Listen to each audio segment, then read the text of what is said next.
मन ये दो दिन का मेला रहेगा, न कायम जग का जुनेरा रहेगा। अरे मन ये दो दिन का मेला रहेगा, न कायम जग का झमेला रहेगा। किस काम का ऊंचा महल जो तू बनाएगा, किस काम का ऊंचा महल जो तू बनाएगा, किस काम का लाखों का जो झोला कमाएगा, किस काम का लाखों का जो झोला कमाएगा। रत्नाथियों का झुंड नहीं साथ जाएगा, रत्नाथियों का झुंड नहीं साथ जाएगा। तू जैसा यहाँ आया था वैसा ही जाएगा, तू जैसा यहाँ आया था वैसा ही जाएगा।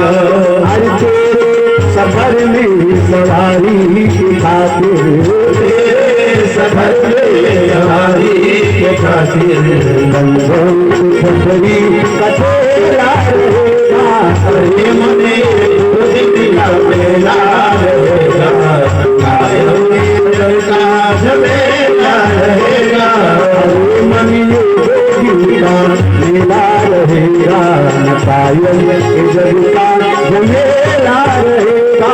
अरे मन ये दो दिन का मेला रहेगा, कायम जग का झमेला रहेगा।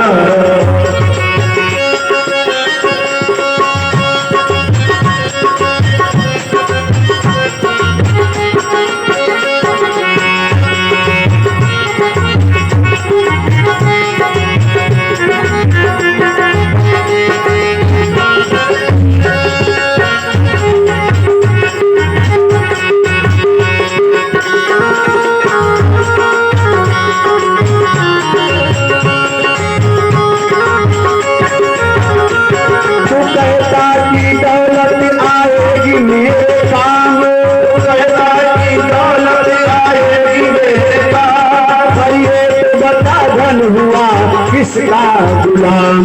पर ये तो बता धन हुआ है किसका गुलाम। समझा गए उपदेश हरिश्चंद्र कृष्ण राम, आ गए उपदेश हरिश्चंद्र कृष्ण राम। दौलत नहीं जाता है सिर्फ नाम। दौलत नहीं जाता है सिर्फ नाम। हर छोटे की संपत्ति यहाँ की यही पर, छोटे संपत्ति यहाँ की यही पर। तेरे कमर पर अधेरा रहेगा। ये मन ये दो दिन का मेला रहेगा, कायम जग का झमेला रहेगा। अरे मन ये दो दिन का मेला रहेगा, कायम जग का झमेला रहेगा। अरे मन ये दो दिन का मेला रहेगा, कायम जग का झमेला रहेगा।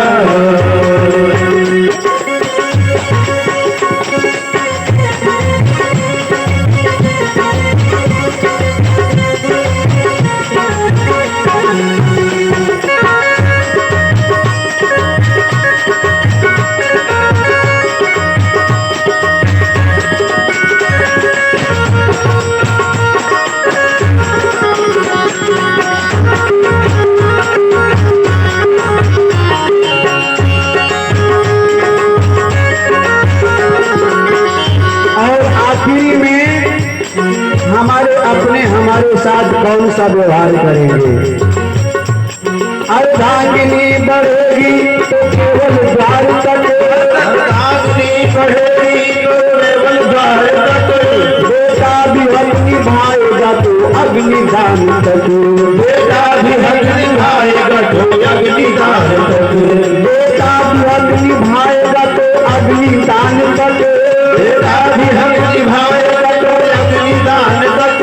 परिवार के सब लोग चलेंगे मसान तक, परिवार के सब लोग चलेंगे मसान तक।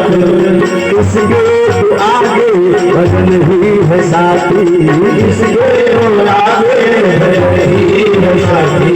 हरि के भजन बिन अकेला रहेगा, हरि मन ये गोविंद का मेला रहेगा, कायम जग का झमेला रहेगा। हरि मन ये गोविंद का मेला रहेगा, कायम जग का मेला रहेगा।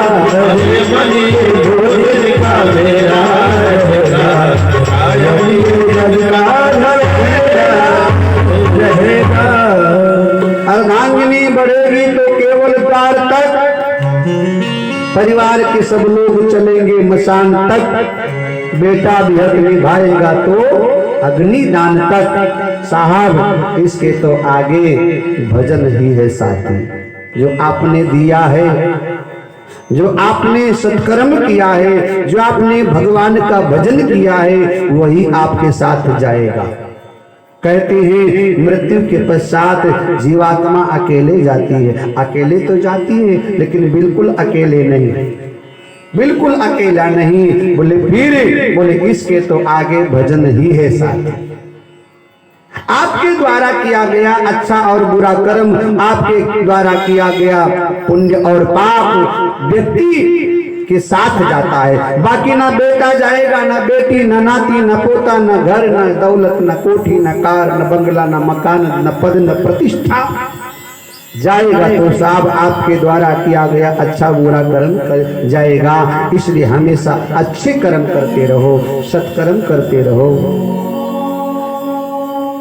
पूछा गुरुदेव मृत्यु जिसके निकट हो उसको क्या करना चाहिए?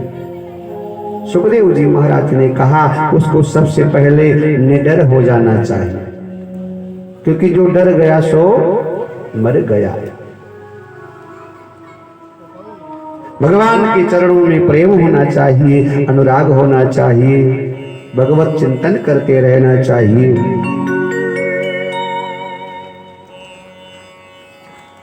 सुखदेव जी महाराज ने कहा राजन चिंता मत करो, तुम्हारे पास 7 दिन का समय पर्याप्त है। मैं तो तुम्हें 7 घंटा क्या, 7 मिनट क्या, 7 घड़ी क्या, मैं तो उससे भी कम समय में तुम्हें मुक्त कर सकता हूँ, उद्धार तुम्हारा कर सकता हूँ, आवागमन से मैं तुमको मुक्त कर सकता हूँ। मिले कोई ऐसा संत फकीर की जो लगा दे भव दरिया के तीर। इसलिए कहा गया है कि जिंदगी की डोर सौंप हाथ दीना नाथ के, फिर वो महलों में राखे चाहे झोपड़ी में बास रहे। छोड़ दो उसके हाथ में अपने जीवन की बागडोर को साहब,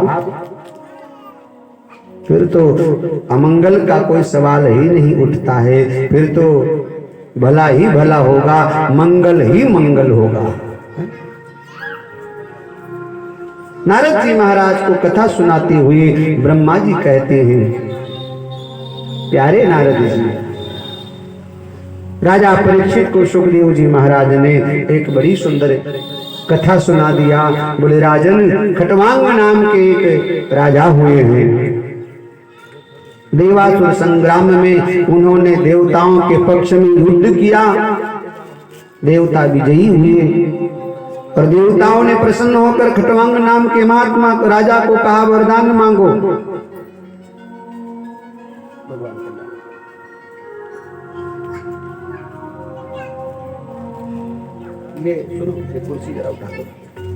ये माता जी के लिए कुर्सी की व्यवस्था इधर करो। इधर श्री कृष्ण गोविंद हरे मुरारी, हे नाथ नारायण वासुदेवा। श्री कृष्ण गोविंद हरे मुरारी, हे नाथ नारायण वासुदेवा।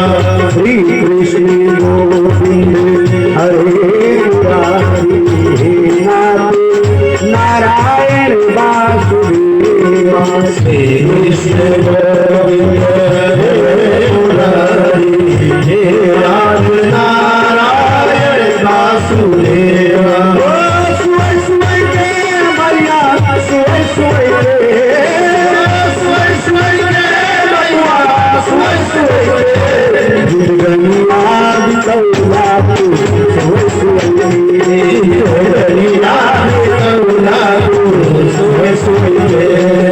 जिंदगनिया बितौला तू जिंदगनिया बितौला तू सोई सोई के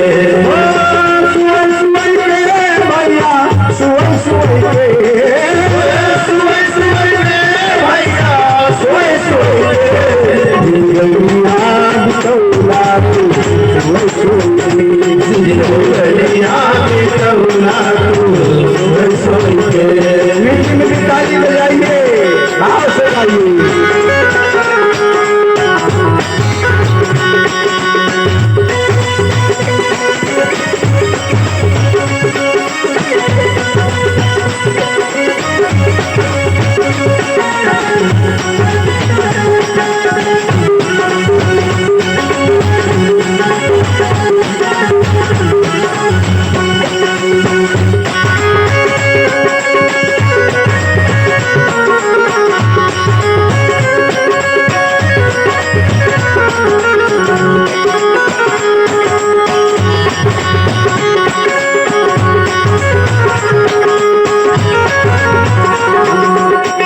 माता पिता के बतिया न मानो माता पिता बतिया न मानो माता पिता के बतिया न मानो माता पिता बतिया न मानो हरी कपिया बड़वा मेरी कपिया बड़वा हरी कपिया बड़वा धोई धोई जिंदगनिया बितौला तू सोई सोई के जिंदगनिया बितौला तू सोई सोई के सोई सोई के भैया सोई सोई के सोई सोई के भैया सोई सोई के जिंदगनिया बितौला तू सोई सोई के जिंदगनिया बितौला तू सोई सोई के जिंदगनिया बितौला तू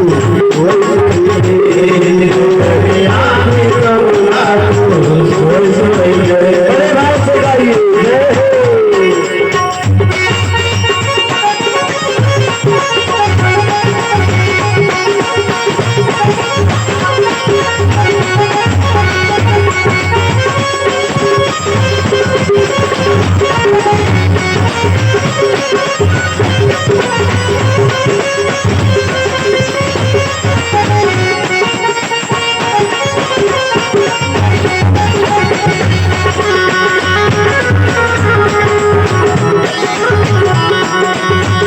बालापन बीता बीतल जवानिया बालापन बीता बीतल जवानिया बालापन बीता बीतल जवानिया बालापन बीता बीतल जवानिया आई बुढ़ापा चलो आई बुढ़ापा चलो आई बुढ़ापा चलो कोई कोई जिंदगनिया बितौला तू सोई सोई के जिंदगनिया बितौला तू सोई सोई के सोई सोई के भैया सोई सोई के सोई सोई के भैया सोई सोई के जिंदगनिया बितौला तू सोई सोई के जिंदगनिया बितौला तू सोई सोई के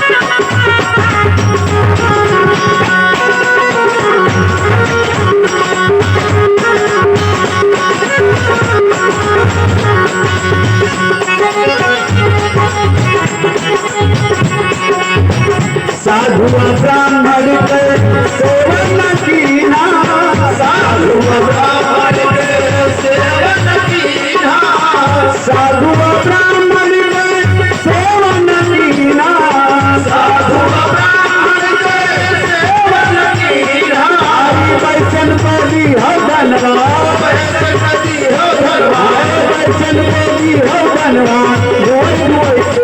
जिंदगनिया बितौला तू सोई सोई के घड़िया में करुणा तू सोई सोई के सोई सोई के भैया सोई सोई के सोई सोई के भैया सोई सोई के घड़िया में करुणा तू सोई सोई के घड़िया में करुणा तू सोई सोई के घड़िया में करुणा तू सोई सोई के घड़िया में करुणा तू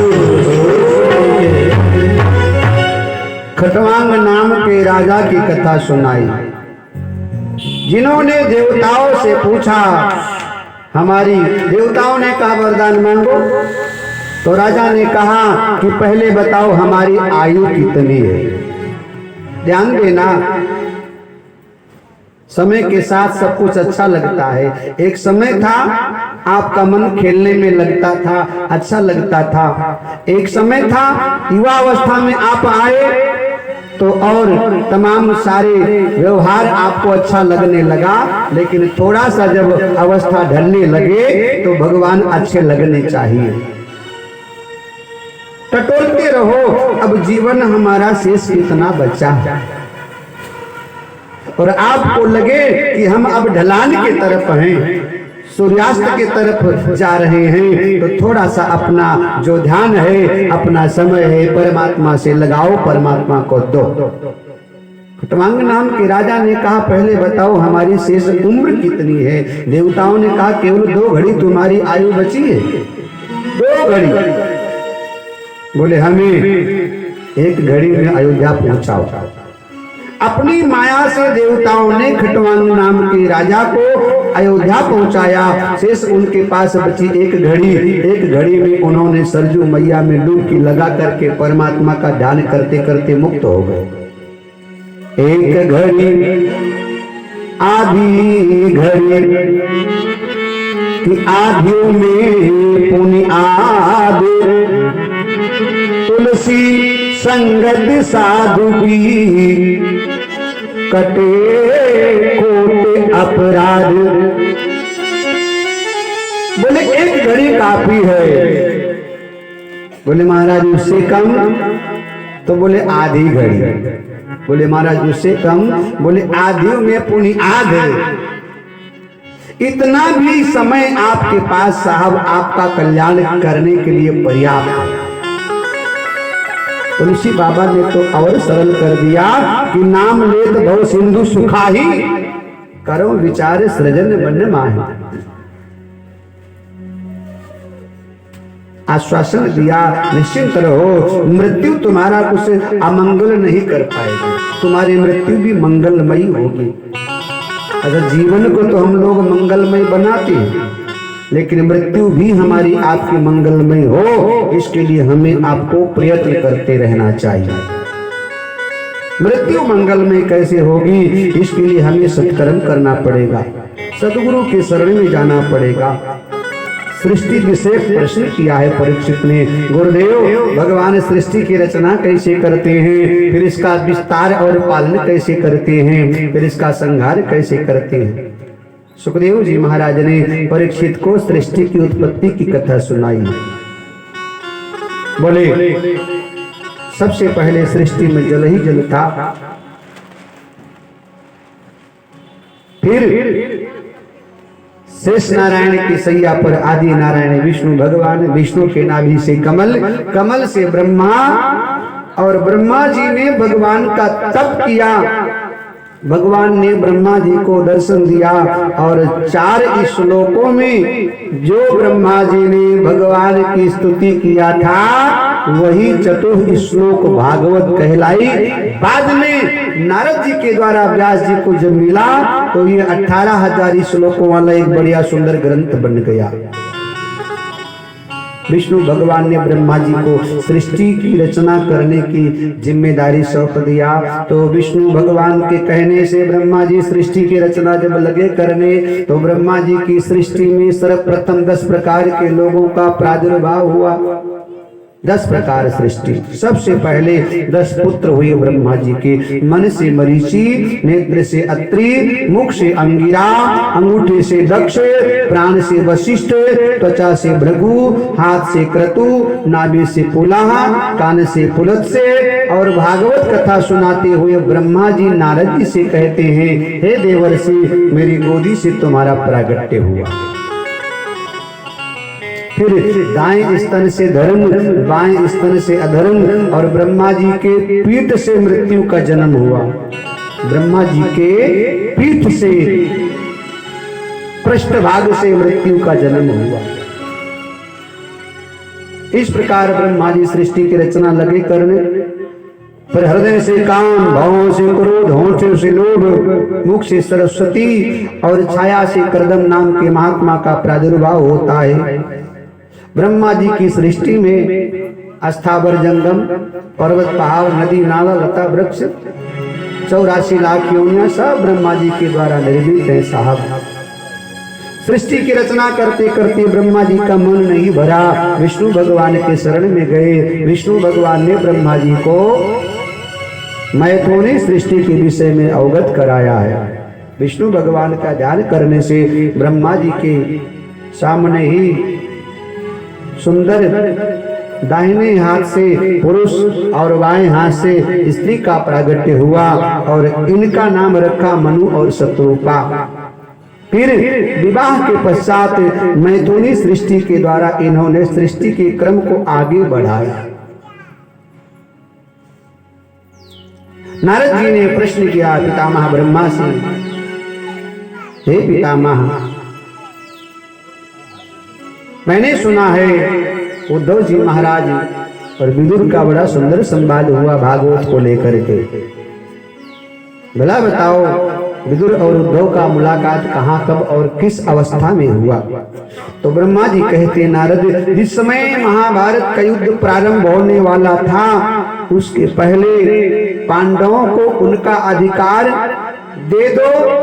ये बात जब विदुर जी महाराज ने दुर्योधन को कहा तो दुर्योधन को विदुर की बात अच्छी नहीं लगी और दुर्योधन ने विदुर जैसे महात्मा का अनादर किया, अपमान किया और राज्य से निकाल दिया। विदुर जी महाराज उसी प्रकार चले गए जैसे विभीषण चले आए थे लंका से। राम सत्य संकल्प प्रभु सभा काल बस्तोरी, मैं रघुवीर शरण अब जाऊं देव जनिकोर। तो विदुर ऐसे महात्मा का जब अनादर हुआ, जहां महात्मा का अनादर होगा उस व्यक्ति का, उस राष्ट्र का, उस राज्य का विनाश निश्चित है। रावण का विनाश शायद ना होता, लेकिन तुलसी बाबा कहते हैं रावण जब विभीषण त्यागा, भयो विभव बिनु तब ही अभागा। रावण ने जब विभीषण को लात मारा तो उसी समय रावण के पतन का कारण शुरू हो गया था। विदुर जी को जब दुर्योधन ने हस्तिनापुर से निकाल दिया उसी समय विदुर के पतन का, दुर्योधन के पतन का कारण शुरू हो गया। तीर्थ यात्रा पर चले गए विदुर जी महाराज। बहुत दिन के बाद लौट करके आए तो देखा महाभारत हो चुका था, कौरव पक्ष के लोग मर गए थे और भगवान श्याम सुंदर भी इस धराधाम से लीला को विश्राम देकर वैकुंठ चले गए थे। आज देखा धरती कृष्ण से सोनी है, कृष्ण इस धरती पर नहीं रहे। तो भगवान कृष्ण को याद करके, भगवान कृष्ण के प्रेम को याद करके, भक्त वत्सल कृष्ण को याद करके विदुर जी महाराज रोने लगे। उन दिनों को याद करने लगे जब दुर्योधन के 56 प्रकार के व्यंजन को छोड़ करके भगवान श्याम सुंदर विदुर जी महाराज के यहाँ छिलके का भोग लगाने गए। ऐसे कृष्ण के विरह में विदुर जी महाराज अत्यंत विरहित हुए। जगह जगह कृष्ण को ढूंढ रहे हैं, कहीं मिल जाए, कहीं नजर आ जाए। अंत में जहां कृष्ण ने कभी रास रचाया था, यमुना की तलहटी में विदुर जी महाराज पहुंचे तो कृष्ण तो नहीं मिले, लेकिन कृष्ण का एक मित्र, प्रिय सखा उद्धव जी महाराज यमुना की तलहटी में बैठे हुए कृष्ण के विरह में भगवान कृष्ण का गुणानुवाद कर रहे थे, गुणगान कर रहे थे। विदुर जी महाराज वहां पहुंचते हैं। उद्धव ने देखा महात्मा विदुर आए हैं, प्रणाम किया, रोने लगे। उद्धव जी महाराज ने कहा, प्यारे विदुर जी आओ, आपका स्वागत है। विदुर जी महाराज ने पूछा कि कृष्ण आपके मित्र थे और आपको छोड़कर वो चले गए, जाते समय क्या कृष्ण ने हमें याद किया था कि नहीं? तब विदुर जी महाराज के प्रश्न को सुनकर उद्धव जी महाराज रोने लगे। उन्होंने कहा, प्यारे विदुर जी, तुम जैसे महात्मा इस धरती पर कभी कभी आते हैं। अरे तुम तो बड़े भाग्यशाली हो, अंतिम समय कृष्ण के जिह्वा पर आपका ही तो नाम था। हम लोग भगवान को तो याद करते हैं, लेकिन भगवान के हृदय में ऐसी जगह बना लो कि भगवान भी हमें आपको याद करें। तो भगवान आपको कब याद करेंगे? जब आपके जीवन में कोई नियम होगा, कोई संकल्प होगा। मान लिया जाए आप नित्य प्रति मंदिर जाते हैं, आपका नियम है, प्रत्येक दिन मंदिर जाते हैं, आपका नियम है, और एक दिन किसी कारण से आप मंदिर नहीं जा पाए ना, तो भगवान आपको ढूंढने के लिए स्वयं निकल पड़ते हैं कि मेरा भक्त रोज मंदिर आता था, आज कहाँ है, क्यों नहीं आया? तब आप जिस मुसीबत में फंसे होते हैं उसी मुसीबत में जाकर आपको उबार लिया करता है। मान लिया जाए आपका नियम है मंगलवार को मंदिर जाना है, किसी कारण से मंगलवार को नहीं जा पाए, तो आपके पीछे भगवान लग जाया करते हैं, मेरा भक्त प्रत्येक मंगलवार को आता था, आज क्यों नहीं आया?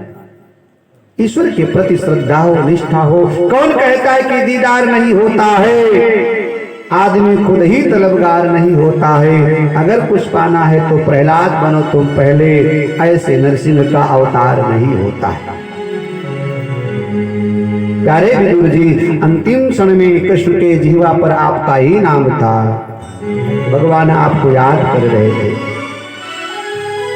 उन्होंने कहा था कि मेरे ना रहने पर मेरा एक दीवाना आएगा, जो हो सकता है मेरे वियोग में खुद को संभाल ना पाए। तब हे उद्धव, तुम विदुर से कहना कि मैं भागवत में विराजमान हूँ, भागवत में मेरा दर्शन करे, और उसको तब भागवत कथा सुनाना।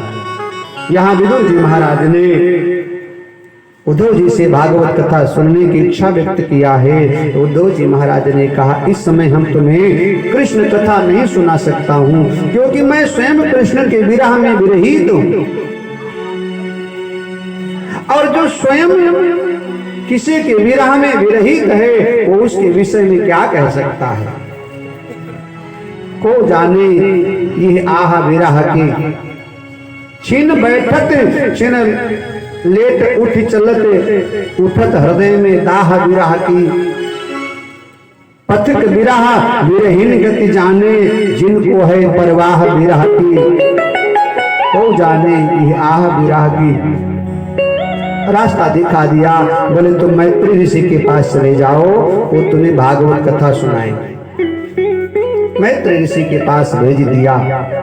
यहाँ उद्धव जी महाराज से विदा लेकर विदुर जी महाराज मैत्रेय ऋषि के पास जाते हैं, और मैत्रेय ऋषि के पास जाकर के भगवान कृष्ण के विषय में प्रश्न किया है, भागवत कथा पूछा है।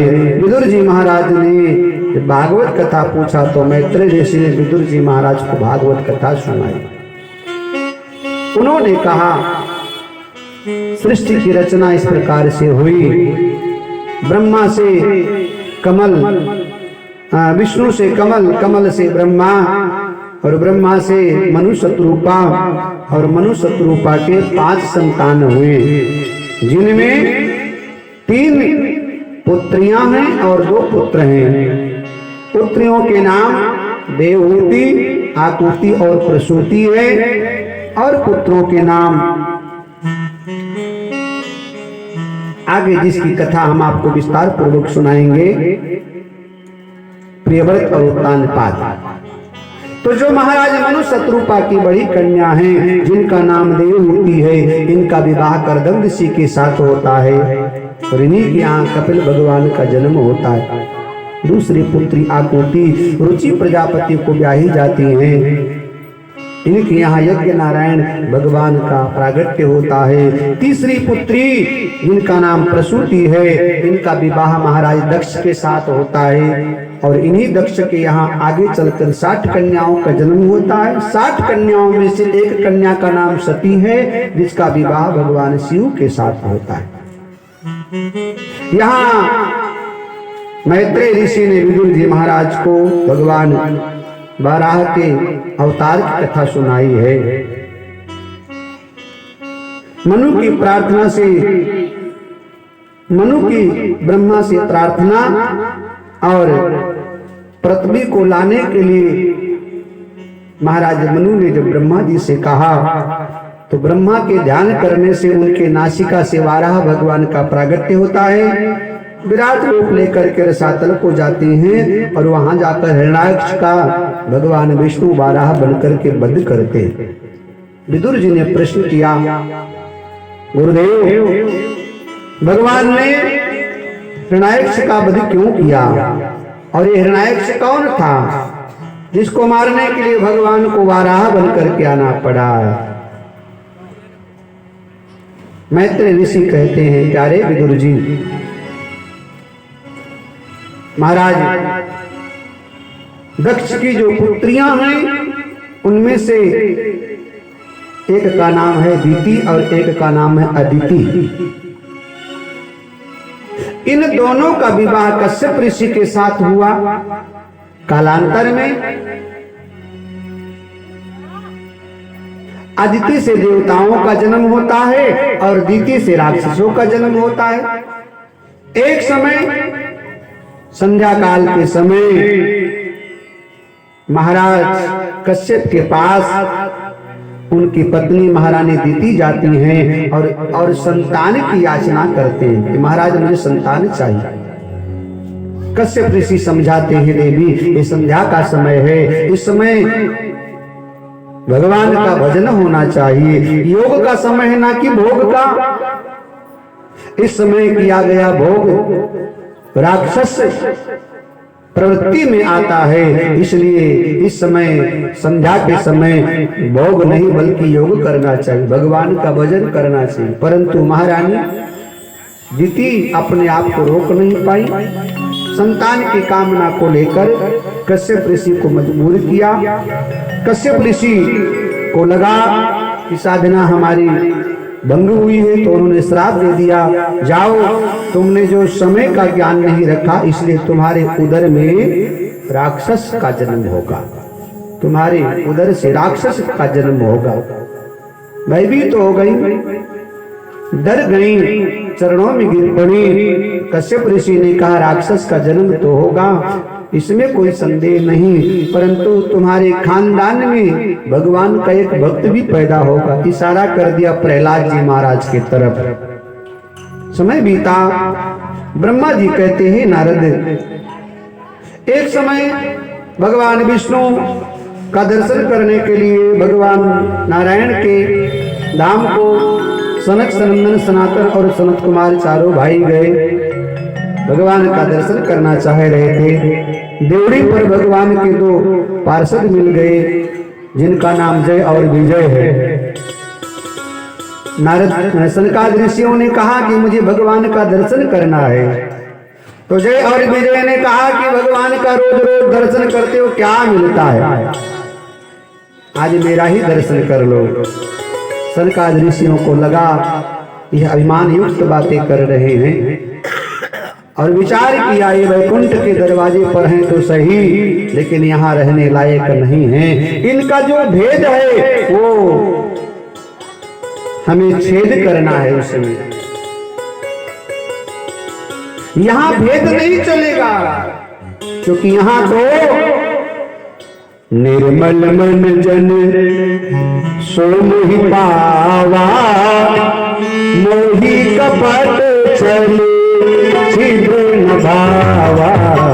निर्मल मन जन सो मोहि पावा, मोहि कपट चले छिद्र न भावा।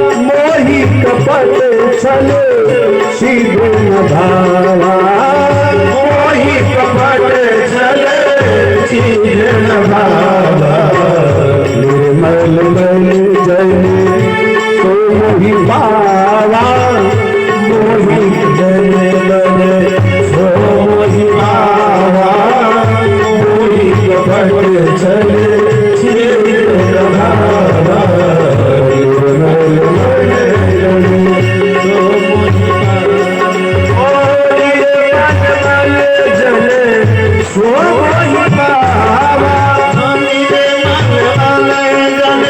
सो मोहि पावा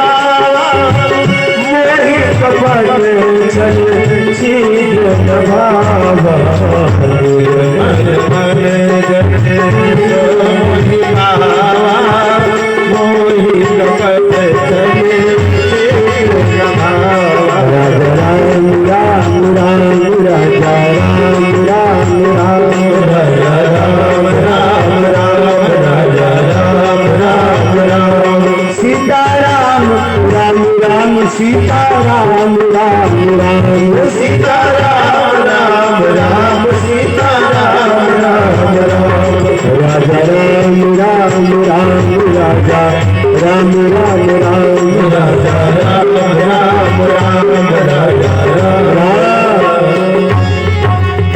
सनकादिक ऋषियों ने कहा तुम वैकुंठ के दरवाजे पर हो तो सही, परंतु यहाँ रहने लायक तुम नहीं हो। तुम्हारा व्यवहार तो मृत्यु लोक के प्राणियों जैसा है, तुम्हारे मन में भेद है। भगवान का वाणी है कि मोहि कपट छल छिद्र न भावा। कपटी व्यक्ति भगवान को अच्छे नहीं लगते। जिनके अंदर भेद है वो भगवान को अच्छा नहीं लगता है। मिटा दे अपनी हस्ती को, अगर कुछ मर्तबा चाहे कि दाना खाक में मिलकर तब गुले गुलजार होता है। जब मैं था तब हरि नहीं, अब हरि है मैं नाही। सब अंधियारा मिट गया जब दीपक बुझ जाए। ध्यान देना, मन में छल है, मन में कपट है, मन में भेद है तो भगवान कदापि नहीं मिलेंगे, पतन निश्चित है। सनकादिक ऋषियों ने कहा जाओ राक्षस हो जाओ, तुम्हारा पतन हो जाए। प्रभाव मालूम हुआ, चरणों में गिर पड़े। सनकादिक ऋषियों ने कहा सुनो, राक्षस बनना पड़ेगा। बोले उद्धार कैसे होगा? बोले भगवान का भजन करोगे तो 7 जन्म लेना पड़ेगा और बैर करोगे तो 3 जन्म में काम चल जाएगा। इन्होंने कहा कि हम तो बैर करेंगे क्योंकि 7 जन्म बहुत है।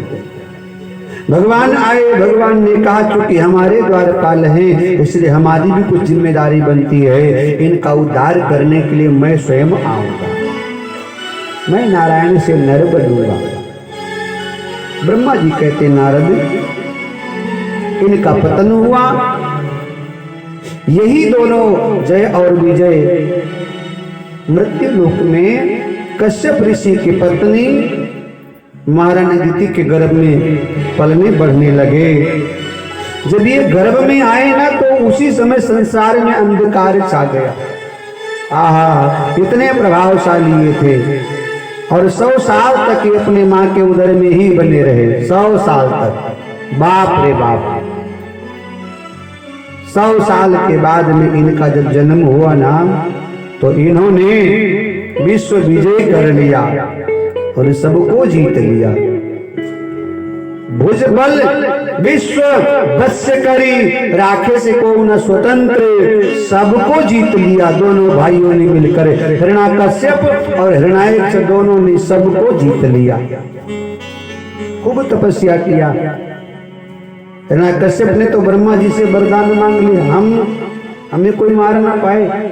ब्रह्मा जी ने कहा अमृत को छोड़कर और कुछ मांग लो, क्योंकि सृष्टि का नियम है, उसके हिसाब से सबको चलना पड़ता है। मतलब जो पैदा हुआ है उसकी मृत्यु निश्चित है, और कोई वरदान मांग लो। तो मांगा, न दिन में न मरू, न रात में मरू, न अस्त्र से, न शस्त्र से, न पशु से, न पक्षी से, न इन से, न उन से, न बाहर न भीतर, आदि आदि ब्रह्मा जी ने वरदान दे दिया।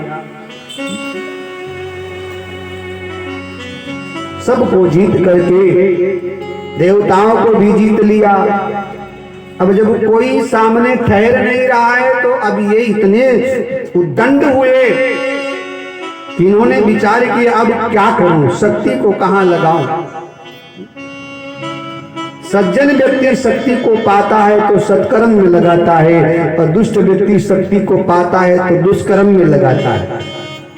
सज्जन व्यक्ति के पास पैसा होगा तो वो मंदिर का निर्माण कराएगा, धर्मशाला बनाएगा, प्याऊ लगवाएगा, कुंवारी कन्याओं का विवाह कराएगा। और दुष्ट व्यक्ति के पास पैसा आएगा तो वो विचार करेगा, अत्याचार करेगा, पापाचार करेगा, मदिरालय जाएगा, वैश्यालय जाएगा। अच्छे व्यक्ति के पास धन आता है तो सत्कर्म में लगाता है, और उद्दंड और दुष्ट व्यक्ति के पास धन आता है साहब तो बुरे कर्मों में लगाता है। इसलिए धन आए तो धन का सदुपयोग कीजिए, अच्छे जगह लगाइए। शक्ति पाकर इन्होंने शक्ति का दुरुपयोग करना प्रारंभ कर दिया, सबको जीत लिया। अब कोई लड़ने के लायक नहीं है तो इन्होंने क्या किया, एक दिन हिरण्याक्ष ने संपूर्ण पृथ्वी को चटाई की भांति लपेट लिया और लेकर के रसातल को चला गया। सारी पृथ्वी को चटाई की भांति लपेट लिया। ब्रह्मा जी बैठे रहे, विष्णु भगवान ने कहा क्यों बैठे हो, कुछ काम करो। तो बोले काम क्या करे, सृष्टि रचना की जिम्मेदारी सौंपी थी, सो जब पृथ्वी ही नहीं तो कहां बिठाऊं। बोले पृथ्वी कहां गई, बोले हिरण्याक्ष से रसातल को लेकर चला गया। महाराज मनु ने ब्रह्मा जी से कहा,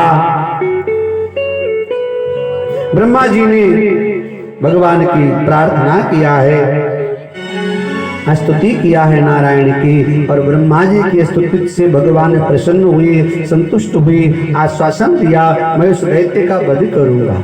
यहाँ भगवान वाराह बन करके आए। नारद जी महाराज को हिरण्याक्ष मिला और बोला कि बताओ भगवान कहाँ। हिरण्याक्ष ने कहा मैंने तो सब जगह ढूंढ लिया,